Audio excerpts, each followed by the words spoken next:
Today we have the challenge of bringing back the Umayyads from almost certain irrelevance back to their former glory and restore the Umayyad Caliphate. This series was also made with AlzaboHD, Laith from TheSocialStreamers, Koifish, Chewbert and Ottawa Welshman, where each of us had one life, then passed the save on to the next person. Today we get the pleasure of finishing the series and hopefully making our religion the world-dominant Catholic faith. So if you haven't already seen the other parts, the pinned comment will be a playlist where you can see how everybody else got on. But we take over as Malik Al-Muazzam Yayan, a very fitting Welsh name. The first thing we had to sort out though was the fact we had way too many duchies and 44 counties. So I spent some time giving out some land and luck.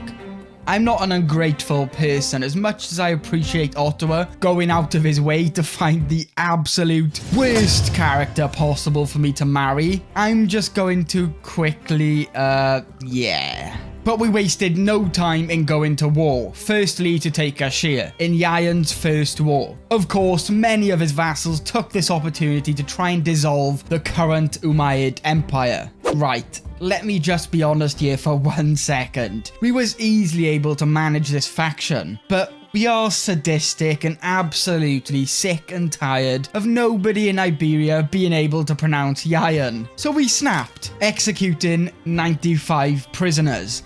No cruelty. We'll see about that. Leaving us with a respectable minus 3,000 piety and over 4,000 tyranny. And we're also now known as a dynastic kinslayer, so things were going absolutely fantastic, especially as we're a clan government, which means we get levies and tax based on how much our vassals like us, and now all of them have a minus 100 opinion of us, so that great economy Ottawa built is definitely going to waste, so sorry about that. And of course we want to make our Umayyan religion the world dominant Catholic faith. And to do that, we need to take the decision to mend the Great Schism. So we will somehow need to actually be a religious icon. So we're going to have to spend a lot of time fixing that. But in hopes of winning back his vassal's favour, Yayan declared a holy war for the lands of Jerusalem in the invasion of Palestine, raising thousands of troops to the south, easily able to defeat Edhem's army. And it wasn't long after that that Jerusalem fell to the Umayyads, putting Yayan one step closer to mending the Great Schism. The next step would be to take Constantinople, and while the Byzantines were busy making their very own disaster save with over 2,000 gold in debt, it was the perfect time to strike with a kingdom war for Thessalonica. This was definitely to take the decision, and not because they had a nicer throne room. After raising his very best men and hiring a holy order, they sailed across the Mediterranean Sea to lay siege on the great city of Constantinople. And the Byzantines put up no fight, as the holy warriors laid siege to all their land. And while that was going on, Yayan stayed sat upon his throne, unlocking dark insights, so you know, nobody was safe and the fear of him grew ever more. The attack was a massive success. Without a single defensive assault, Thessalonica had fallen to the hands of the Umayyads. And it was finally time to change to a theology focus, considering we still had over minus 2,900 piety and we needed a lot fast. Yayan was waging war against the Umayyad Emirate, restoring the Umayyad Caliphate to its former glory, when suddenly, milk? But seriously, it says milk from an earth almond, and that all seems nice and innocent. And then it goes on to say no child who could avoid smiling when offered a mug. If this isn't breast milk, then I don't know what is. So you may be wondering, what did I do with this exotic milk? Take barrels of it for my next feast, which apparently everybody loved. But his troops continued, fueled with pure breast milk sugar rush, destroyed the enemies in battle, taking control of Mama? Of course, wars were still not close to being over, instantly starting 3 more to further expand when suddenly somebody attempted to murder Yayan. Saved by family connections, it seems his reputation of tyranny travels far, and it wouldn't be long before somebody else attempted again, maybe this time even successfully. And without catching a break, gained leprosy. His life, as you can see, was going perfectly. I'm sure it's making his father proud. But with all the bad stuff going on, we still had goals to complete, so continued to fight for more land and doing pretty well overall, as it was finally time to get the last remaining piece of land to finally destroy the Catholic pretenders and present Umayyad as the one true Christian faith. Antiochia must be taken. But first, giants? Like, really, this guy comes back beaten up and literally tried to blame it on giants and expected to be rewarded like, The war began with 15,000 of the best Umayyad troops landing on the coast, sieging the war target and chasing down the remaining enemy troops, meaning all the land required was now inside the Umayyad Emirate. But there was still one problem. Alexandria was controlled by Abdullah, who followed the Ismaili faith. This was completely unacceptable, forcing Umayyad to try and imprison Abdullah.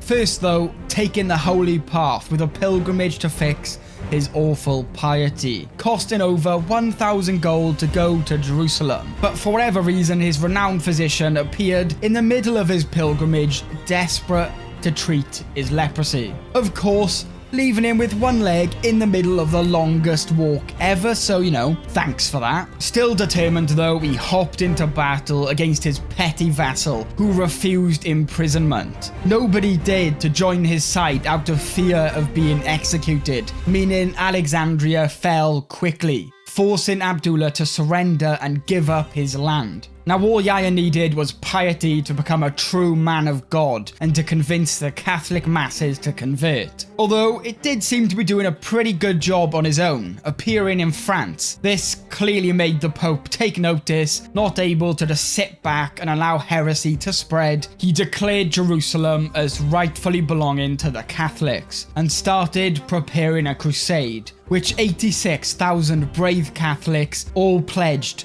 to fight for Jerusalem. Umayyad troops though prepared early, lining the shores with thousands of men, waiting for the inevitable invasion. And it all started in 1293 AD with the Battle of Beirut. An invading force were caught and slaughtered, setting the tone for the rest of this crusade. The Catholics did eventually land with big numbers, but it was too little, too late. The Battle of Zughar cemented a failed crusade. After losing thousands of men and making no progress, the Pope called off the crusade, causing further unrest among the remaining Catholics of Europe. Although Umayyad's mission was still far from over, slowly redeeming himself in the eyes of God and wanting to take land for his sons, decided the neighbouring Shabankarai Grand Emirate was the perfect place, waging a holy war for the entire kingdom. And let me just say, this guy is a savage. One-legged, leprosy, looks about 90, but is still leading armies into battle and quickly led his men to siege the capital and the surrounding counties. Oh, and his son magically recovered from pneumonia, which is great, right? Right? Apparently not, like, damn, okay. But during the sieges, a large independence faction started, defeating his armies to the south, as his armies to the north managed to capture the enemy king from the battlefield, putting an end to the invasion. And after a quick scare of smallpox, as you do, made a deal with his angry vassal to allow peace inside the realm, giving him some spare time to grant his son all the recently required land, making an extremely powerful vassal and, most importantly, ally. After getting the theologian trait and feeling more holy than ever before, it was clear what must be done. The most important war yet. The most important war of his life. It was time to finally conquer the rest of Wales from Irish rule, which went fantastically, and Umayyad could now finally relax in a place where people could pronounce his name correctly. Things were definitely starting to get risky though. We already survived one murder attempt. We're aging and our health is not looking so great, so we had to be quick. Borrowing 750 gold from the Holy Order, spending his money on a ridiculously expensive pilgrimage, finally proving himself worthy of being a religious icon, allowing Umayyad to mend the Great Schism. This shattered the seemingly invincible Catholic dominance across Europe, people started to doubt and the Umayyad faith spread like wildfire. Yayan's life was now complete. He spent his final years waging wars to take back the land his family once ruled, even defending a jihad over Egypt. Although they did only show up with 12,000 troops, which, was not the best plan. It did take a little while for Yayan to get his 60,000 troops battle ready, but once they got there, the invading jihad stood no chance, quickly failing. And Yayan got to spend his final years in his castle in Wales until 1312 AD, at the age of 57, when somebody murdered him, putting an end to this series, which started all the way back in 1066 as just a small count with AlzaboHD, to 1312 AD with a giant empire and a new dominant religion. But thank you all so much for watching. If you did enjoy, do consider subscribing. And if you would like to see more series like this in the future, make sure to let us know in the comments. And a massive thank you to Laith for getting this all set up. And of course, a massive thank you to all my channel members, especially Arcane, Intermia1 and Victor Voss Anderson.